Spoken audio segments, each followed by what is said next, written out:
This is the story of a 30-year search by U.S. intelligence agencies to perfect mind control.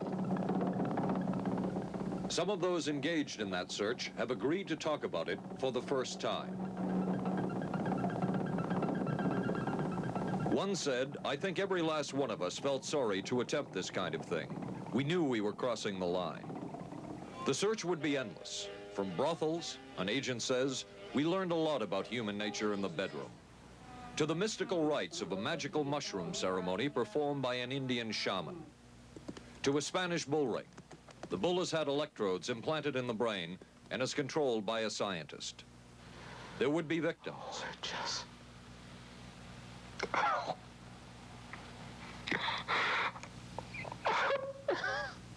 One intelligence agency tried to peel this man's mind back to reveal its deepest secrets. I'll live through it. I'll live through it. This man worked on some of these programs. He would write of his work, "It was fun, fun, fun." This is the story of the search for mind control. ABC News Close-Up, Mission Mind Control. With ABC News correspondent Paul Altmaier. Flight 217, now boarding at 8. Mark? Anne. It's been ages. Can I buy you? Allow me. 2 Michelob Lights. Michelob makes a light beer? Perfect. The good taste of Michelob Light. Don't just compare it to other light beers. Compare it to your regular beer. It's that good. You always did go first class. Your ticket to San Francisco. Thank you. San Francisco? You too? Good taste runs in the family. Mrs. Cooper, I need help. With all these different dog foods, I don't know what kind to feed him. Dry, soft. Honey, it's not the form, it's the formula. Those are for any dog, young, old, whatever. But Cycle 2 dog food is especially for dogs ages 1 to 7, like mine. The Cycle 2 formula has just what dogs in their active years need to help stay healthy. And happy. With Cycle, I know what to feed him. Now get Cycle 2 in 25-pound bags. We are not professing to tell you the complete story of these activities. We are professing to tell you the complete story that we know. Right. But these records that we've uncovered don't tell the story. They tell pieces of it. This is a story that has been told in bits and pieces. This is an attempt to pull most of it together. We know we don't have the full story. We do, however, have some striking new revelations and insights. The story begins here, just off the nation's front yard, the Mall. The buildings behind me were the headquarters for the World War II Office of Strategic Services. It was here that the first halting steps toward mind control began. The shaper and molder of OSS was General Wild Bill Donovan. He said of his group's work, "We may have made mistakes, but we were not afraid to try things that were never done before." In this anything-goes atmosphere, Donovan appointed this man, Stanley Lovell, a Boston industrialist, to break new ground in many scientific and technical fields. Donovan called Lovell his Dr. Moriarty, after the fiendish professor in Sherlock Holmes. Lovell liked the name and posed for this Saturday Evening Post photo. He later wrote of his OSS job that it was, quote, to stimulate the Peck's bad boy beneath the surface of every American scientist and to say to him, throw all of your normal law-abiding concepts out of the window. Here's a chance to raise merry hell. It was in this atmosphere that the search for mind control began. This bizarre man would be an active participant in that search over the next 2 decades. His name is George White, an OSS captain who had formerly been with the Bureau of Narcotics. In his diary, seen here publicly for the first time, White left a legacy of the darker side of American intelligence work.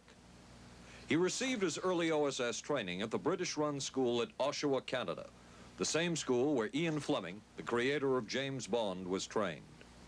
White referred to the school in his diaries as the Oshawa School of Mayhem and Murder. Mike Burke, former OSS colleague of White's and now president of Madison Square Garden Center. Very compelling fellow, mysterious fellow, almost mystical fellow. He was fascinating because you knew something about him, but not enough about him to really get a fix on him. He also knew a great deal about the swifter elements of society, the gamier side of life, and he was very impressive in his technical knowledge of the underworld, so to speak. He said one of our men gets beat up. He says, you have to act real fast and teach these guys a lesson. Charles Siragusa, a former narcotics officer and friend of White's. He'll come around, he says, and break your kneecaps.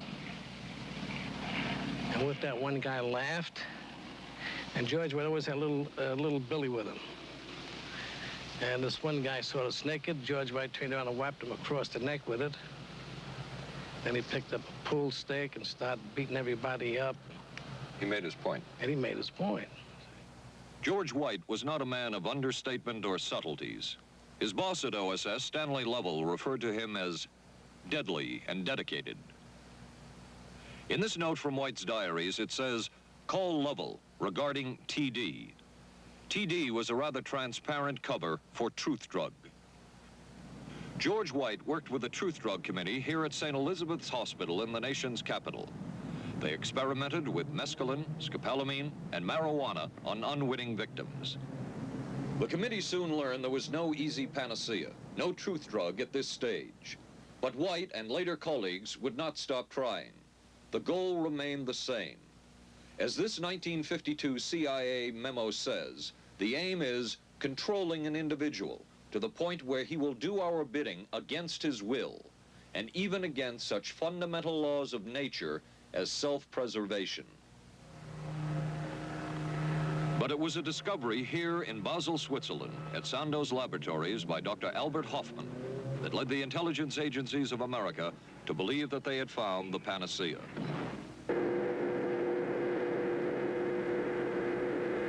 The discovery was lysergic acid diethylamide, LSD. The film that you see is considered by many experts to be the closest illustration of the effects of a hallucinogenic. It was one of the first times that anybody had run into a powerful drug that was different than anything else that they knew anything about. John Gittinger, recently retired chief psychologist for the CIA. This is the first time Gittinger has been interviewed publicly. We could disable a whole city by putting a very small amount on a water supply. After all of these years of us, those of us who were involved in looking for this secret drug, this was the only thing that began to look for the first time like it might be something like that.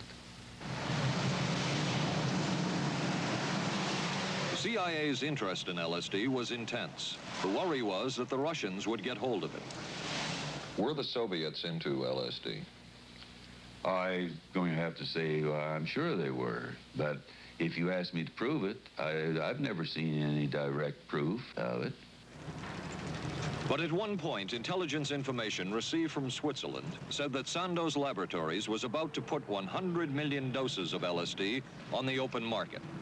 And it caused enough concern within the agency that the United States was prepared to buy the entire supply. However, a slight mistake had been made. The mistake is made public for the first time. I just found out on a new CIA document that there were no such large quantities of LSD on the market. John Marks has filed numerous Freedom of Information suits against the CIA and has unearthed much new material. He is the author of The Search for the Manchurian Candidate, a history of intelligence agency work with mind control. He is a consultant for this report. What happened is that there was a military attaché in Switzerland, an American officer, who got milligrams and kilograms mixed up. In other words, he made a mistake of thinking 1/1000th of a gram was the same as 1,000 grams, which is a mistake of 1,000,000 times. So when the CIA got the intelligence that there were 100 million doses on the market, in fact, there were 100 doses. The man who would oversee the CIA's research into drugs and most of the agency's behavior programs is this man, Dr. Sidney Gottlieb, a chemist. Dr. Gottlieb declined ABC News' request for an interview.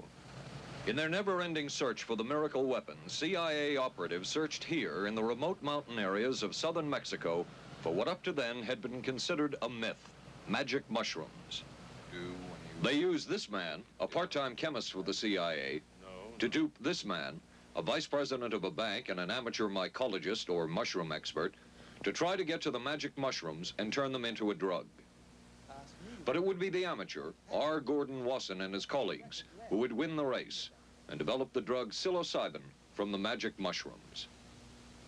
We went into the Mazatec area, far from the highways, remote from Mexico City. There we found that rotten bagasse, as it's called, bagasso, covered with mushrooms. These mushrooms I didn't know, had never seen. They were the sacred mushrooms. Wasson would also discover and record the ancient mystical rites of the mushrooms from a local shaman or magical priestess, Maria Sabina. And we were seeing incredible sights. They would go slowly or they would go fast as I ordained. All your senses are rendered acute. We say that you see visions, you see hallucinations, but that doesn't begin to tell the story. The hallucinations are only part of it. You hear sounds, you smell things. The night was thrilling. Word of Wasson's discovery reached the CIA quickly. Dr. James Moore, a University of Delaware chemist, secretly served the CIA preparing deadly chemicals on short notice. Moore was instructed to get close to Wasson and accompany him on another trip to Mexico to get the magic mushrooms. Internal documents show the CIA felt a drug derived from the mushrooms could remain an agency secret. What in the world were they looking for with the magic mushrooms? I think the best answer to that is that they were looking for fundamental information on compounds that would be capable of causing changes in behavior, changes in mental attitude. Did you ever consider what would have happened if any of these substances were given to, say, unwitting people? Oh, I don't remember having considered that specifically. What if you, I trust perhaps you've thought about it. Well, I haven't worried about it. Your question again, what would I have thought had I known that any of these substances would have been given to unwitting persons? You mean a hostile agent of another government? No, I mean that was probably one of the things I had in mind. I mean testing it out on an American citizen. I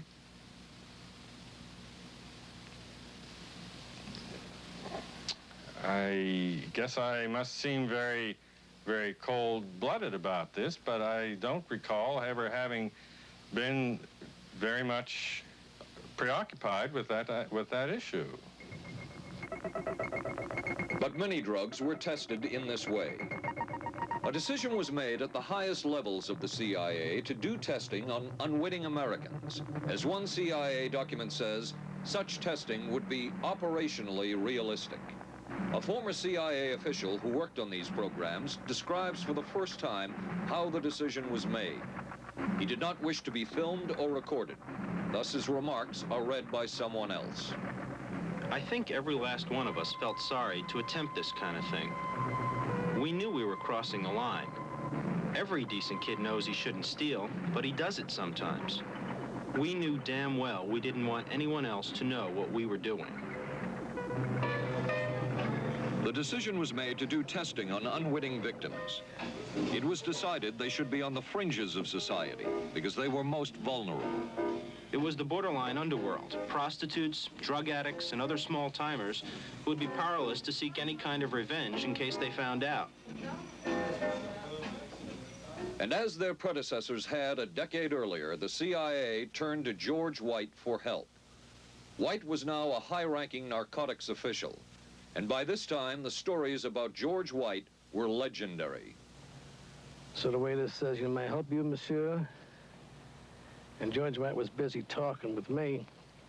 I paid no attention to the waiter, so the waiter tapped him on the shoulder, says, "May I help you, monsieur?" George White turned around, whipped his gun out, and stuck it in the guy's face like this in this crowded restaurant. George White did not mind bending the law, and he knew the street well.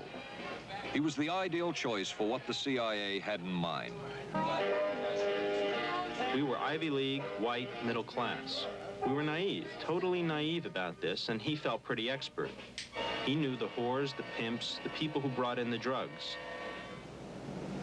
White set up so-called safe houses for the CIA in New York, here in Greenwich Village, and later in San Francisco, in this hotel, and in an apartment atop Telegraph Hill with a commanding view of San Francisco Bay. While the existence of these safe houses was disclosed last year, details of what took place within them has not been told.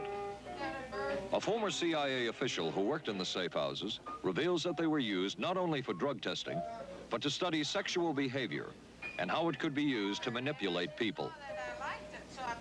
We did quite a study of prostitutes and their behavior. How do you take a woman who is willing to use her body to get money out of a guy to get him to talk about things which are much more important, like state secrets? We learned a lot about human nature in the bedroom. We started to pick up knowledge that could be used in operations. There would be victims in all of this, but as the agency knew, they couldn't fight back. Some entries from George White's diaries. Clarice gets horrors. Janet, sky high. As one agency memo says, we have no answer to the moral question.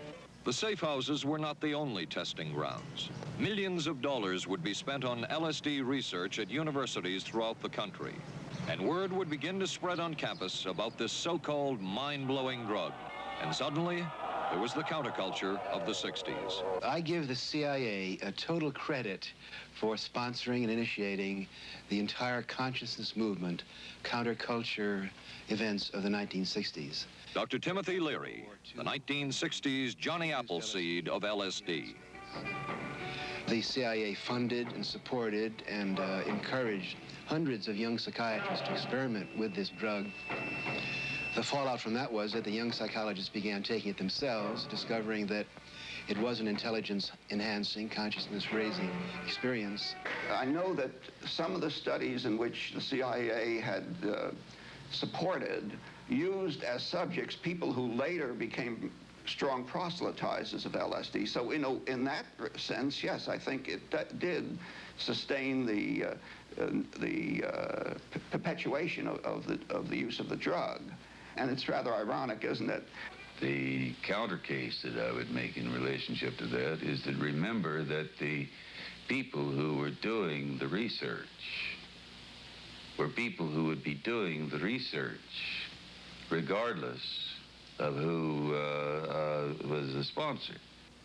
I don't think anybody working in that time in the remotest ever thought that it would blow up into the kind of thing that it did.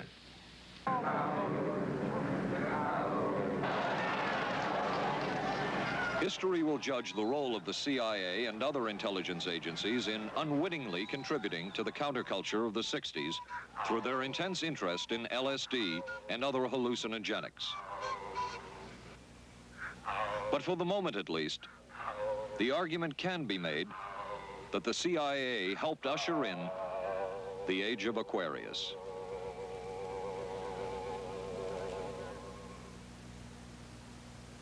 ABC News Close-Up will continue in a moment.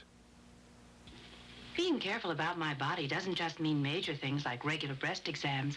I'm even careful about pain relievers.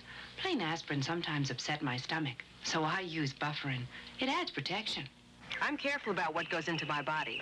Bufferin gives me an added relief action I want. Tylenol doesn't. Only one leading tablet has both, an added relief action in many cases that Tylenol never provides, and protection ingredients, Bufferin. Now I'm careful to get both with Bufferin. Your sink trap's clogged with grease. Use Crystal Drano.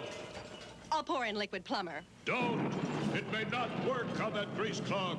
No? Crystal Drano will. Look, Liquid Plumber's quiet. It's not melting that grease. But Drano is. It broke through. Will Drano hurt metal pipes? No. So Liquid Plumber didn't break that grease clog. I'm switching to Drano. To make clogs go, better use Drano. Saturday, live on ABC. the Forest Hills Men's Invitational from the legendary West Side Tennis Club. Then live, third round coverage of the most prestigious ladies golf event. Hollis Stacey goes for her third straight U.S. Women's Open title. And red-hot Nancy Lopez shoots for her elusive first Open victory. And on ABC's Wide World of Sports, rodeo excitement from the Wild West, plus high speeds, high thrills, hydroplane action, championship tennis, golf, and ABC's Wide World of Sports, Saturday.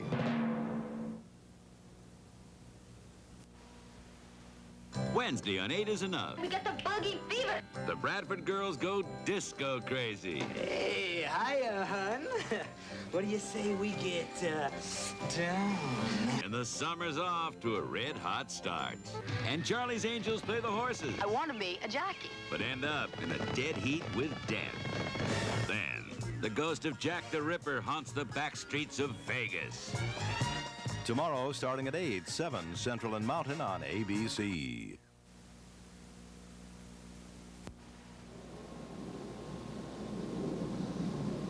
Covering a span of history such as we are in this report, one can get sidetracked by the so-called glamour and mystery of espionage work or by the exotic qualities of some drugs.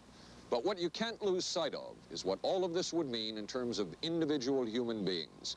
There would be deaths, there would be long-lasting and harmful effects. The best-known case is that of this man, Frank Olson, a chemist employed by the Army Chemical Corps, who in 1953 was slipped LSD unknowingly at a meeting with CIA officials. Shortly after that, Olson went into severe depression. He ended his life at this New York hotel by diving through a shaded closed window in his 10th floor room. Frank Olson was the first known fatality in the CIA's LSD program. Olson left behind a widow, Alice, and 3 children, but it would be years before they learned the real story of his death. Shortly after his suicide, Alice Olson was visited by Dr. Sidney Gottlieb, the man who had administered the drug, and by Robert Lashbrook, his deputy, who was the last person with Frank Olson the night of his death. It was probably to check me out and see whether I was handling myself and handling the situation, whether I was hysterical. And I'm sure they left the house feeling ever so much better because I had been gracious and hospitable to them, so that I must have played right into their hand and made them feel fine. 23 years later, how did you feel about that meeting? My anger was unbelievable at how I had been duped for this length of time, and the anguish which was unnecessary. Anyone who knew during all of those years never told Alice Olson the real story of her husband's death. She would discover it by accident more than 2 decades later. In essence, it was a 22-year-long cover-up. Lyman Kirkpatrick was Inspector General of the CIA at the time of Frank Olson's death. But had not the Olson case occurred within the secret confines of the CIA, would not this case have been a prosecutable case? Perhaps manslaughter? I would think very definitely prosecutable, and certainly from the point of view of of Mr. Olson, why it should probably have been actionable. Frank Olson's suicide slowed down the CIA's testing of LSD and other drugs, but only momentarily. The CIA was not the only government agency interested in the possibilities LSD and other drugs presented for mind control. The Army Chemical Corps first started working with the CIA and then branched off on its own. It too tested drugs on unwitting victims, and a death would result. The case of this man, Harold Blower, a tennis pro, seen here with his daughter Elizabeth, is well known. In 1953, Blower was a private patient at the New York State Psychiatric Institute. He was given 5 injections of a mescaline derivative that was being tested secretly for the Army Chemical Corps. With the 5th injection, Harold Blower died. As with the Olson case, a 22-year cover-up followed, until finally the Army admitted the real details of Blower's death. Since the initial news stories of Harold Blower's death, close to 5,000 documents, previously classified, have been released by the Army and obtained by ABC News. They provide valuable insight into Army activities at the time of Blower's death and where the Army went from there with their own drug testing program. From a previously classified deposition of Dr. James Cattell, who administered the mescaline derivative. On the purpose of the drug testing, to produce symptoms similar to those that you see in schizophrenia. On how much the patient knew about all this. We didn't delineate all the possibilities of what might happen because then you contaminate your experiment. Cattell then relates that he never even knew what drug he had given Harold Blauer because of the secrecy of the Army experiments. We didn't know whether it was dog piss. This was secret. This was a secret. We weren't in on it. We asked Blauer's daughter Elizabeth for her reaction. What? How can anybody react to that? I mean, that is so far from what you'd expect from a human being, never mind a doctor, never mind a professional specialist who's supposed to care about people's minds. It's unbelievable. A suit filed by Elizabeth Barrett against the Army Chemical Corps is now pending in federal court. Other Army experiments continued on mental patients around the country. Work done at the Tulane Medical Center in New Orleans involved several drugs, hallucinogenics, and electrodes implanted in the brain.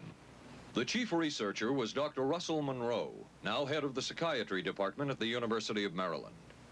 These are various progress reports written by Dr. Monroe and recently obtained by ABC News. From one of the progress reports, a report of a woman who had electrodes implanted in the brain and was then given LSD and other drugs. She became agitated, cried, lapsed into a trance-like state.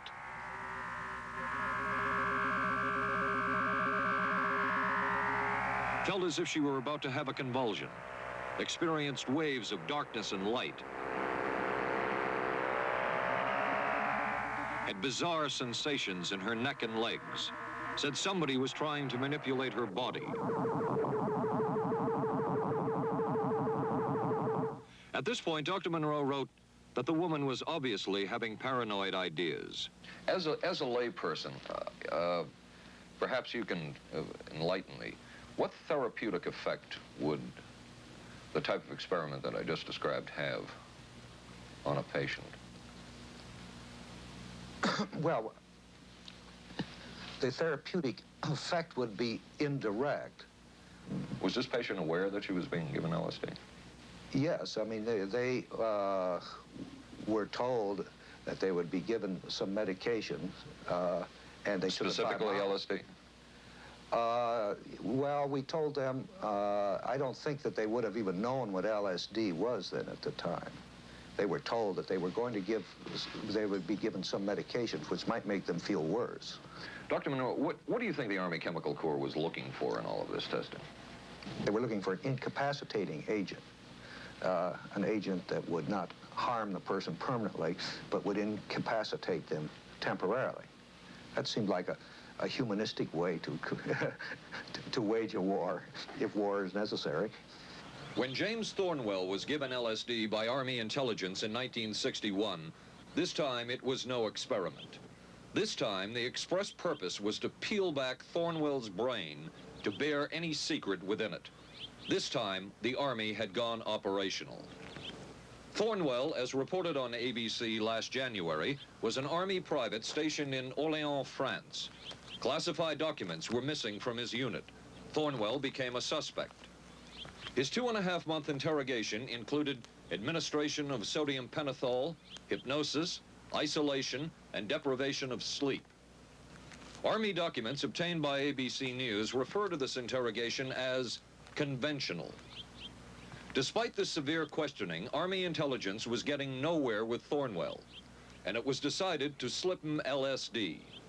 For 16 years, Thornwell never knew what had hit him. Tell me about the acid. I'd rather not. It's a bad trip.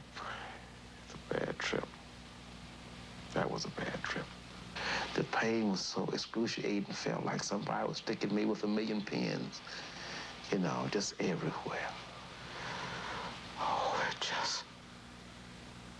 Oh.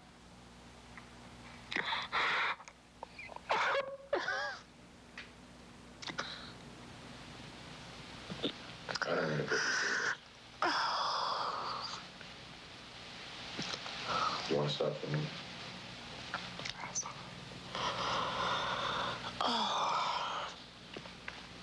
I walked around. What's up? Oh, I can talk. I'll live through it. I'll live through it. I'll live through it. No charges were ever brought by the Army against Thornwell. He was discharged for psychological disorders.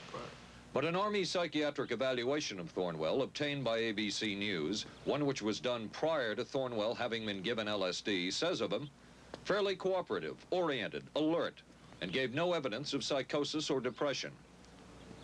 From the Army's point of view, this type of LSD interrogation was a success. Other documents refer to the exploitability of interrogation subjects, cracking them, keeping them off balance mentally, and providing an economical, speedy, and productive aid to interrogation. From James Thornwell's point of view, it was no success. Thornwell still has serious problems. He's run through 2 marriages. He maintains he can't hold a job, can't concentrate, has nightmares, and feels socially and emotionally isolated. Last fall, Thornwell filed suit against the government in federal court. In a moment, we will examine the closest experimentation to brainwashing that we have uncovered.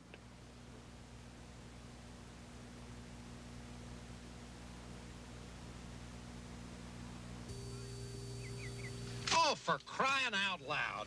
Something wrong, Will? You pick up a paper these days, you learn life isn't as simple as it used to be, and neither's food. Is that why you eat grape nut cereal?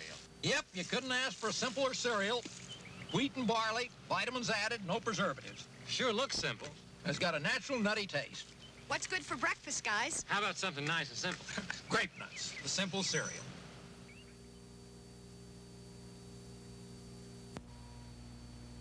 Maxwell House is coffee you can count on. Maxwell House, good to the last drop.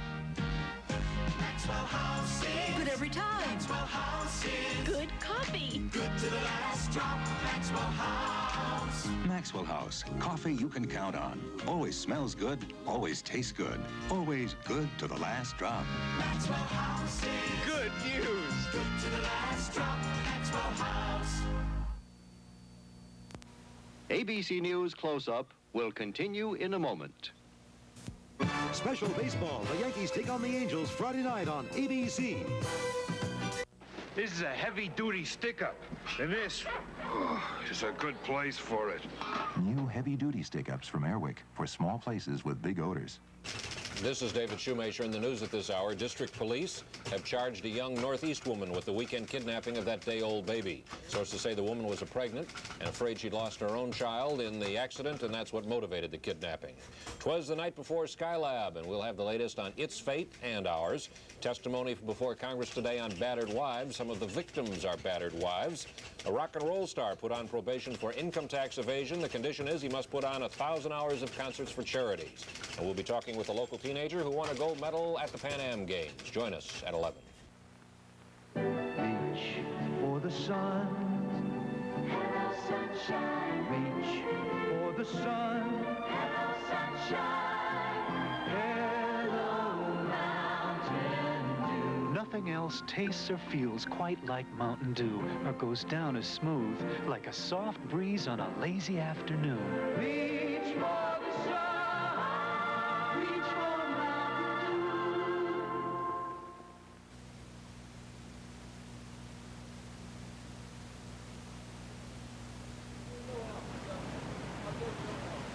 By far, the most chilling experiments we have uncovered took place at this Gothic estate called Ravenscrag, halfway up Mount Royal in Montreal. It houses the Allen Memorial Institute of Psychiatry of McGill University. It was here that the CIA funded a series of experiments, severe experiments. The work was done by the Institute's then director, Dr. Ewan Cameron. It is the closest experimentation to brainwashing yet disclosed. His work, unprecedented in psychiatry, consisted of 3 areas which he called sleep therapy, psychic driving, and the ultimate depatterning. Dr. Maurice Dongier, current head of the Allen Memorial Institute. In his psychic driving, so-called type of therapy, he would give the patient intensive electric treatment in order to make the patient regress deeply, become forgetful. and then he would attempt to implant new ideas in the mind of the patient. Now, to a layman, it would appear that Dr. Cameron was trying to take the slate and wipe it clean, the slate being the mind. In other words, brainwashing. Exactly, that's a very good comparison. Brainwashing. Yes, if you like. Val Orlico of Winnipeg, Canada, the wife of a member of the Canadian Parliament, was a patient of Dr. Cameron's. She entered the Allen Memorial Institute because of severe depression. She describes for the first time publicly the LSD therapy and psychic driving treatment that she was given by Dr. Cameron. And then the drug began to take hold very rapidly because it was an IV injection. And things became very furry and very frightening, and had a lot of sensations that it's very difficult to recall. Nobody explained it to me. Nobody ever asked me if I was willing to do it or anything. He had this feeling that he would be able to get through the resistance of illness and to reach deep changes very quickly. Did he? I don't think that when you look at that in retrospect, the hopes that he had have been in any way fulfilled. But Cameron would plunge on. The next step was what he called psychic driving. This involved almost endless tape-recorded messages and more drugs for the patient. Cameron wrote that this was the way to make direct control changes in personality. I thought this was the coldest and most impersonal treatment that anybody could give to anybody in the world. And I became more and more despondent and more angry. I just became so despondent that I thought I can't live like this any longer. And I thought I would just go out and throw myself underneath the cars on McGregor. I stood on the curb of that street and I stood there and I thought, okay, go. Okay, go. And then I thought, what if you're not killed? What if you're just maimed? What if you don't die and you live and you can't even talk anymore? And I couldn't do it. The most severe technique Cameron used was de-patterning. He described it as breaking up the existing patterns of behavior by means of intensive electroshock therapy with prolonged periods of sleep. He carried out these experiments in something he called the sleep rooms. People in there were like babies. They cried and they were very disoriented. And we were very afraid of the sleep room. We used to walk very carefully against the side of the corridor that was opposite the sleep room with our backs to the wall when we'd go by. Cameron used this combined sleep electroshock treatment on patients as long as 30 days. One patient he kept asleep for 65 days. Cameron retired, and his successor, Dr. Robert Cleghorn, ordered a follow-up study on the patients treated with Cameron's de-patterning method. It showed that it was no more beneficial in its result than the use of more conservative methods. But the follow-up study showed that 60% of those who had been de-patterned still had amnesia for periods of anywhere from 6 months to 10 years. That's quite a memory loss, isn't it? That is a memory loss. Indeed it is. It's I think, more than desirable. In retrospect, does Dr. Cameron's experimentation and his treatment appear harsh? I would say yes. I mean, this forceful type of approach that I was describing to you is definitely, it can be said that it's harsh. I wouldn't call it harsh. I would say it was harder on the staff than it was on the patients, because these people had to be fed and they had to be cared for and they had to be given sufficient fluid and food and toileted and so on and so forth. It was a very difficult thing for the staff to follow these patients properly and see that they did well. Well, I'm glad he was concerned for the staff. But damn it all, I wouldn't. I could have maybe had a different kind of life. And that makes me angry and sad, and I don't know how to explain how I feel, really. I just. How did you feel when you learned that Dr. Cameron's experimentation was financed by the CIA? Well, I thought, oh, I can't even use the word that I thought, because I thought, that bastard. And he was too smart. He knew who he was working for. And, excuse me, but I just, I just can't, sometimes I can't believe it, and yet I know it's true. If you had the opportunity to say something to the people at the Central Intelligence Agency who financed this study, what would you say? I realize the CIA is a very important organization, and they have a very important job to do. But God, it surely doesn't have to be done on people who are totally incapable of knowing what's happening or having any defense against it. And I can't imagine the mentality of people who would do this. I just can't. As for Dr. Cameron, he died in 1966 while mountain climbing. A colleague wrote of Cameron, "For him, the ends justified the means. And when one is dealing with the waste of human potential, it is easy to adopt this stance." Dr. Cameron seemed ideally suited for what the CIA had in mind.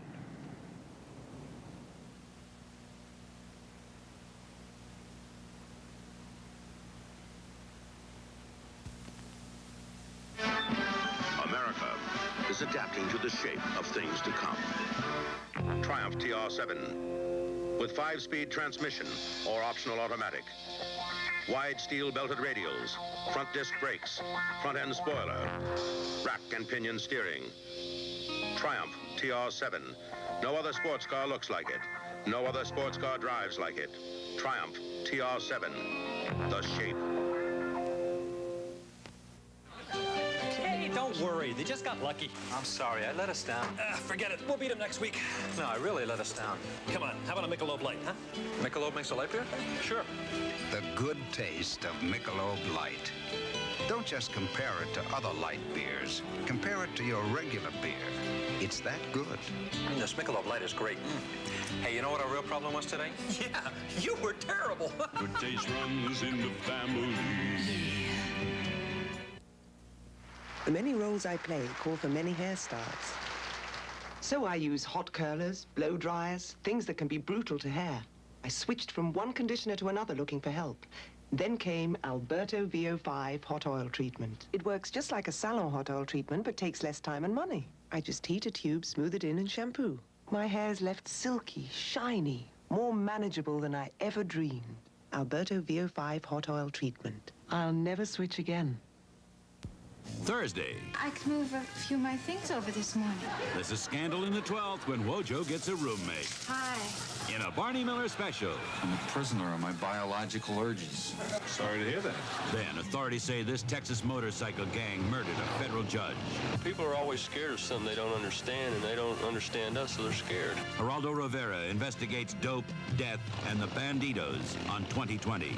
Thursday, starting at 9, 8 Central and Mountain on ABC. It was the Cold War, and especially the trial of Joseph Cardinal Mindszenty, who was forced to testify in a Hungarian court that he was a spy. And then later, the Korean War, with the coerced and mainly fraudulent confessions of American servicemen. My information took place on the... that would spark intense interest in intelligence circles about brainwashing. The CIA secretly commissioned a study of communist brainwashing methods at the Cornell University Medical Center. A leader of that study was Dr. Lawrence Hinkle. He explains first the Russian method of controlling and breaking a person. Absolutely isolated from everyone else, with one man whose job it is to get you to write the extent to which you are a criminal. In this setting, you can get people to do most anything, do you see? Because you don't have to lay a hand on them. And by the time you get through and you go up before the judge, the fellow says, "Were you a spy?" He says, "Yes, I was a spy." The Chinese never really had this kind of a state police system. They would get him in, and all this fellow does is ask you to write, rewrite, and talk to him about your whole life. Graduated from pilot training in 1949.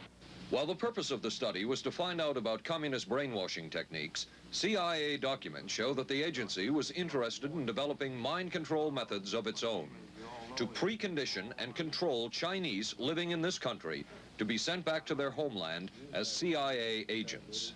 What do you think they were looking for?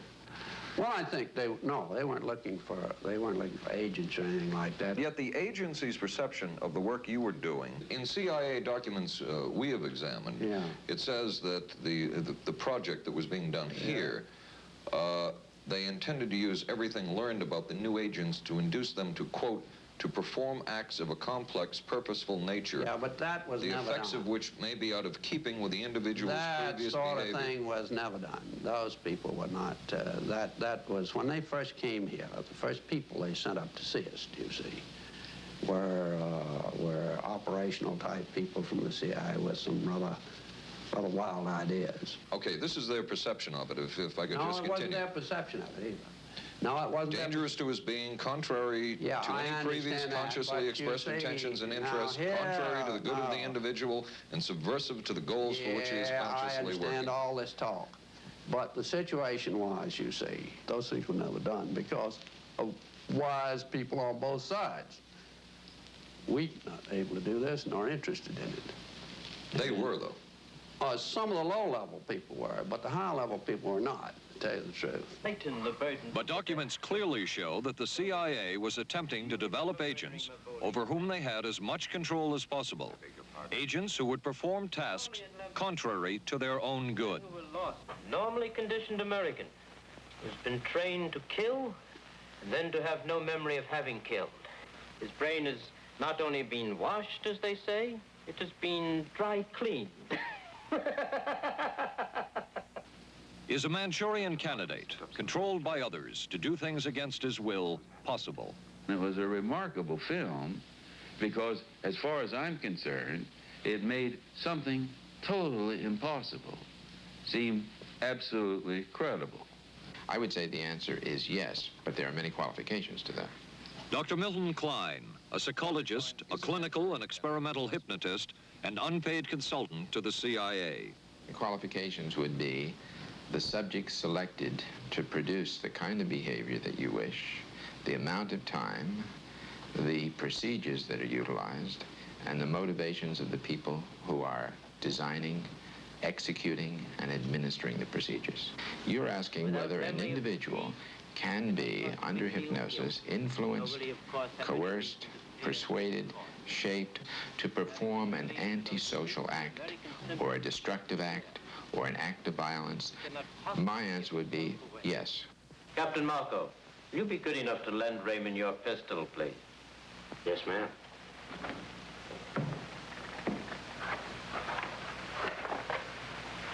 Thanks, Ben. Sure, kid. Shoot Bobby, Raymond. Through the forehead. Yes, ma'am.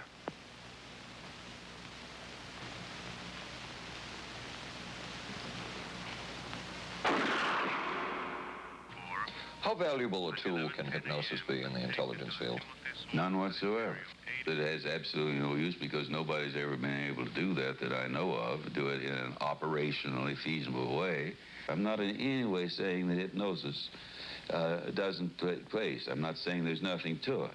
I would say that most government agencies concerned with intelligence operations have been looking to hypnosis as a tool for a variety of purposes, one of which is to carry out and to execute certain intelligence operations on a basis where they would not have to rely completely on some of their own emotional reactions. Actually, would that entail murder? It could, if you consider that an act of killing someone under circumstances of war is murder. I think one has to define what that means. Under circumstances of peace? Under circumstances of peace, it would be murder. Another former CIA agent says that Fidel Castro at one time was considered as a possible target for a Manchurian candidate. Castro was naturally our discussion point. Could you get somebody gung-ho enough that they would go in and get him? But if you have 100% control of a guy, you have 100% dependency. If something happens and you haven't programmed it in, you've got a problem. So in the end, it was decided that a Manchurian candidate was not feasible. But the search for mind control continued. But could the mind be controlled? Perhaps not. But is human behavior predictable? In this area, the CIA did make a significant breakthrough. A personality assessment system designed by the agency's chief psychologist, John Gittinger.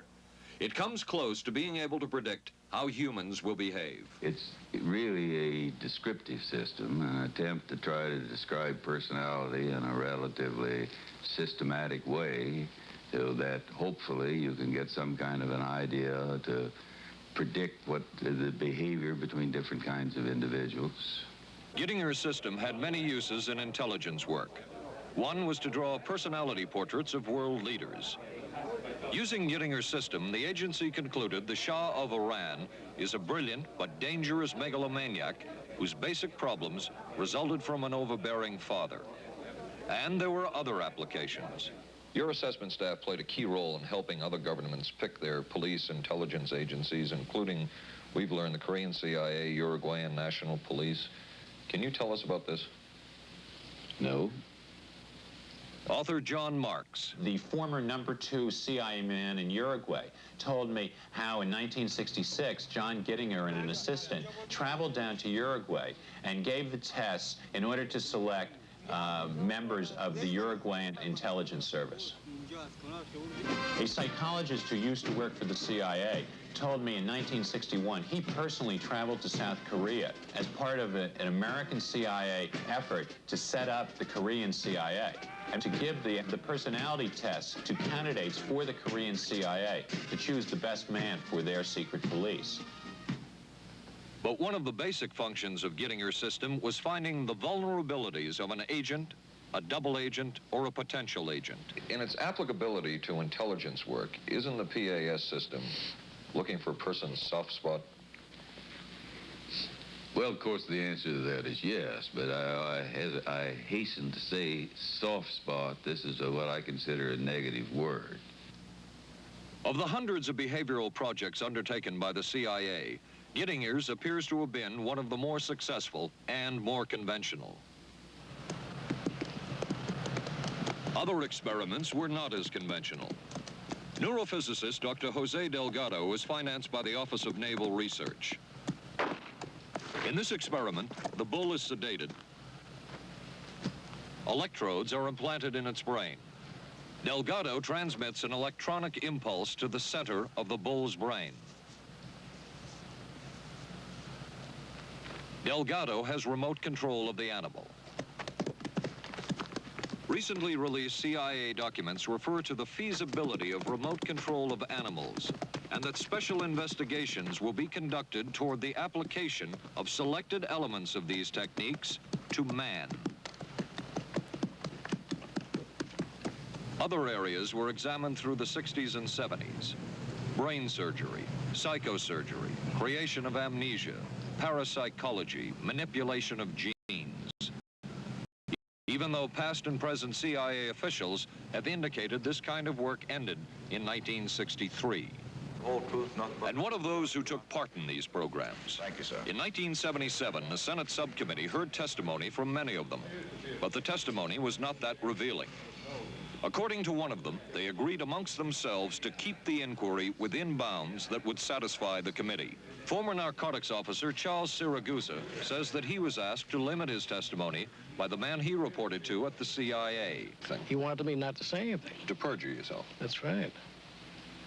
Well, either that, I'd have to perjure myself or take the Fifth Amendment. And I'm not about to take the Fifth Amendment for anybody.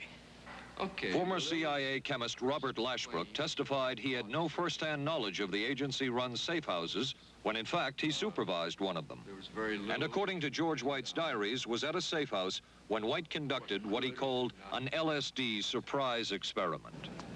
Dr. Sidney Gottlieb, whom we recently filmed near his California home, oversaw many of the CIA behavioral programs.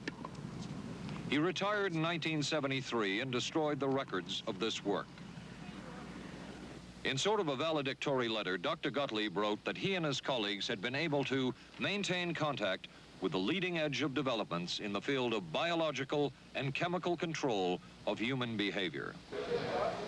Dr. Gottlieb also testified before the Senate subcommittee, but from an anteroom where he could not be filmed because of what his lawyer termed health and cardiac problems.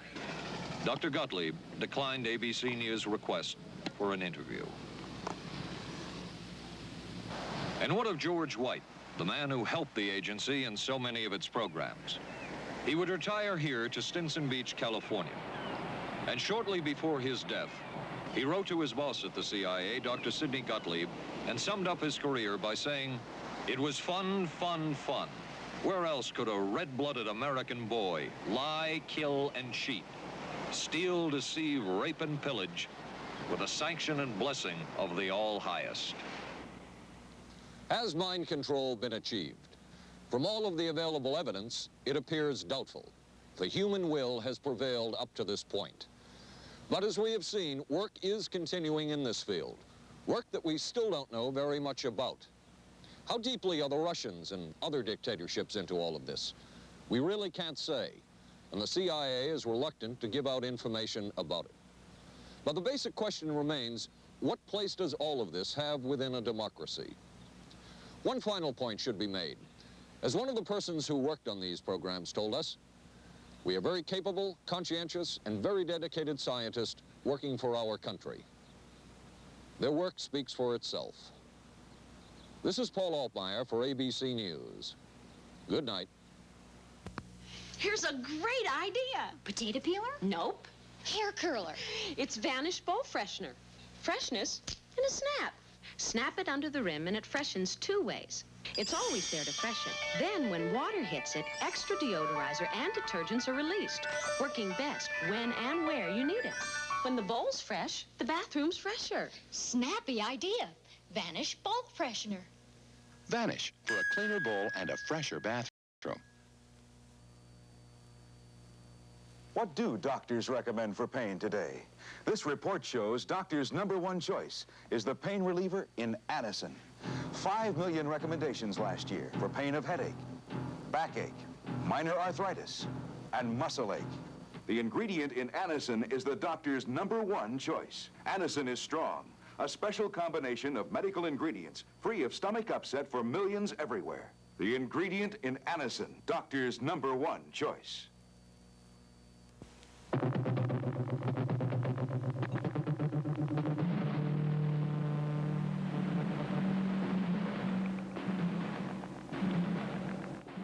Stay tuned for local news next.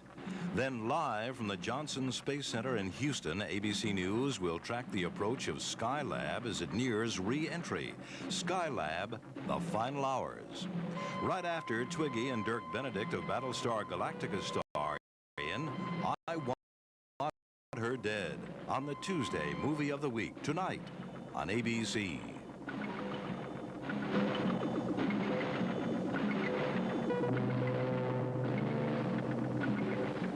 This has been a presentation of ABC News.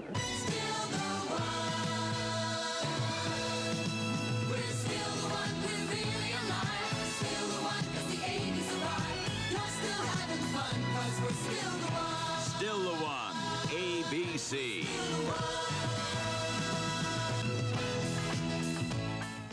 Skylab nears its final orbit. An arrest in the kidnapping of that newborn baby. A rock star sentenced for income tax evasion, and a local gymnast talks about her winning performance in San Juan. News 7 is next. We were concerned about our monthly electric bills, so we called Pepco for help.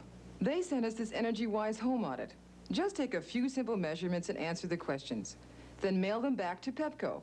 Then Pepco will, free of charge, analyze your home's energy use and send you back a list of recommended changes to help you save money on your bills. Write today for Pepco's EnergyWise home audit to help